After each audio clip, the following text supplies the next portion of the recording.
What's good, y'all? I'm sitting here watching ESPN, where Draymond Green has said on his podcast about Dak Prescott. He said that when that he's a bum, and then when they asked him what he meant, he said, I'm not saying he's not good, but with Draymond quote, Draymond said, I'm saying when the money is on the line, when it's all for the marbles, who are you? He's a bum.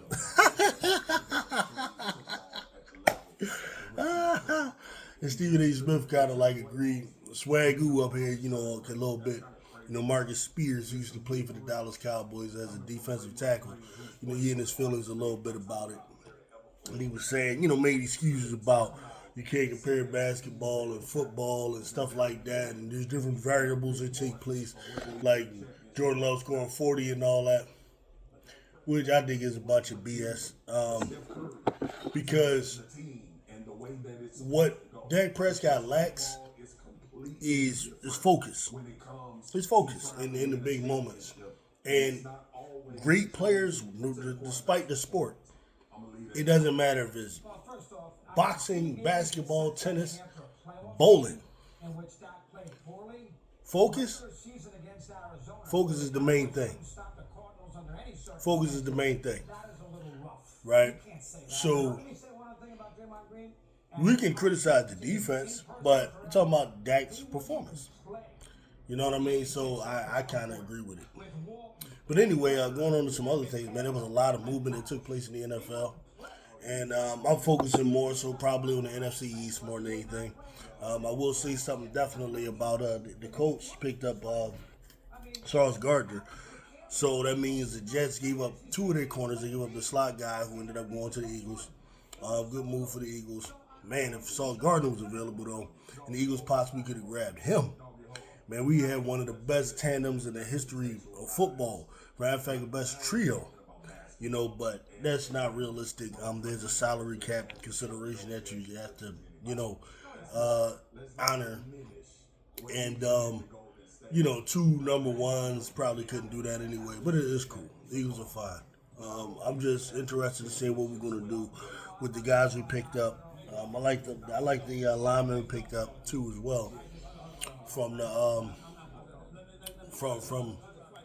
from whatchamacallit, from the Dolphins. So, yeah, the other moves, but Dallas Cowboys made a couple of moves. I was cracking up at first because,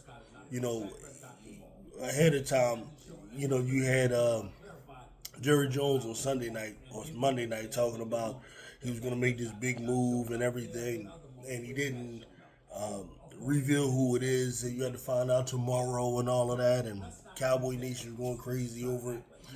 But he ended up grabbing a guy from the Thomas from the Bengals, who really ain't all that, right? But he might be better than what they have. I mean, if he's just fundamental and if he's just a sound tackler, he could be good. But coming from the Bengals defense, you know what I'm saying? So we'll see about him. But the one move they did make that was good was they grabbed Quinnen Williams from the Jets. He's one of the monsters right there, the defensive tackle. Now, was he worth two number ones? That remains to be seen. We'll see about that, but definitely that's going to help bolster that defensive line. You're talking about now you got him, then you're talking about you got Kenny Clark. There's still some edge rushing help that's needed there, of course, but there's one work at a time, and I think Dallas is doing the right thing right now. They got to come to a realization moment right now. Though they have an explosive offense some weeks, right now they got to look forward to rebuilding. Personally, I hate to say it personally, but that's just me. I would be looking to move Dak. I would. And I will be thinking about grabbing a different quarterback. But I get it, the quandary. The problems they run into is, are you going to bring in a guy that CeeDee Lamb trusts, Pickens trusts, and are you going to sign Pickens?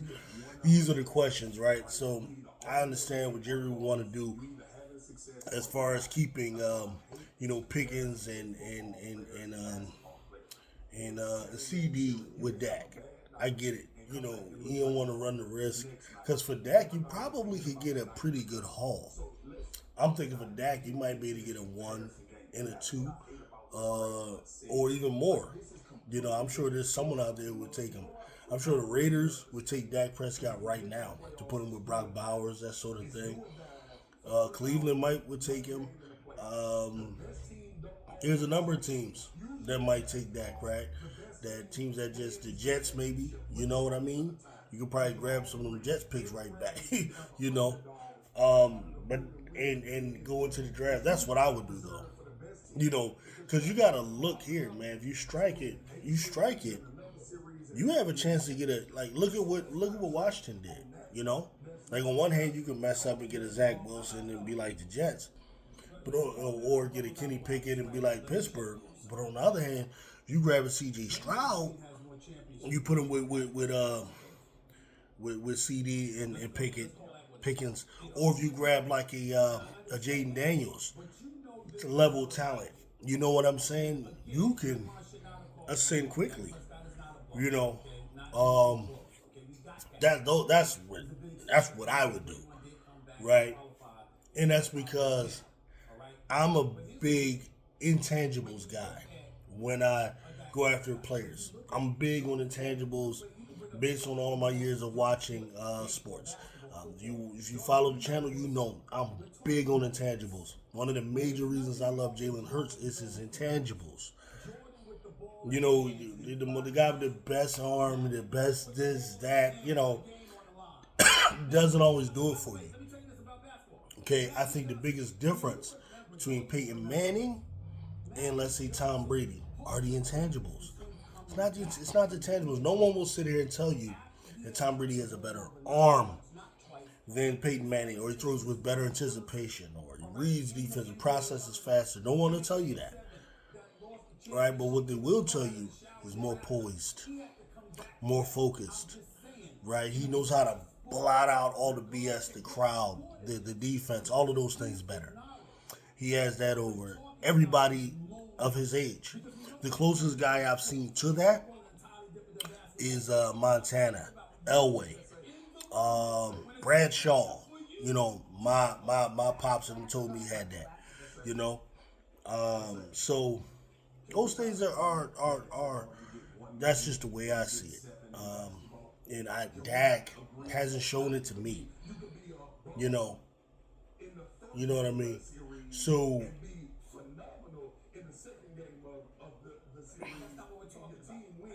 they sitting there just arguing about this. It's just funny, man. Swag, I get it. But it's the Cowboys. It's tough for them. And I think what happened is before Dak, they were in between Dak. Well, you had Romo. But let's say between Romo and Troy was purgatory. And I think they feared that. And that's the problem they have. But just think about it. You went from Romo to Dak. And Dak wasn't that bad. If you worst come to worst, you get another guy that's as good as Dak. I mean, you're not going to be that ticked off. You'll win 11, 12 games, a season. And then it's always a crapshoot in terms of whether or not guys are built for championship moments. Maybe you should look at quarterbacks that have won championships in college, maybe. I don't know what you got to do,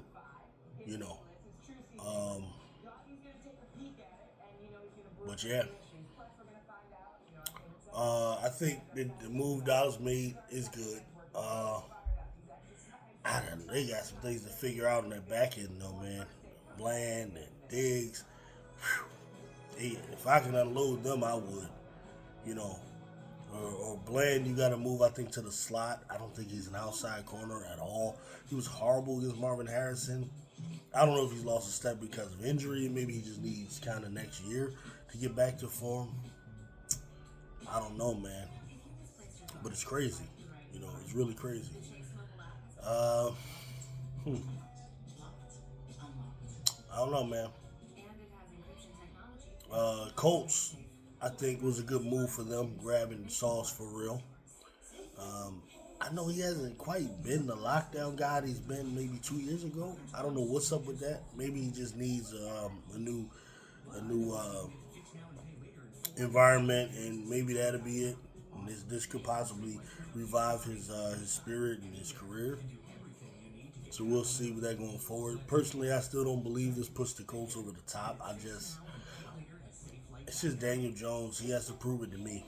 He has to prove it to me. But other than that, I like the team. I like Shane Steichen. He's one of my favorite play callers.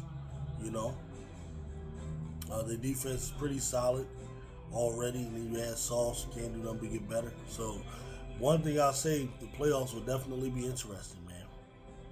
That's for sure. These playoffs are going to be interesting. And that's all I got, man. You know what I mean? Peace out.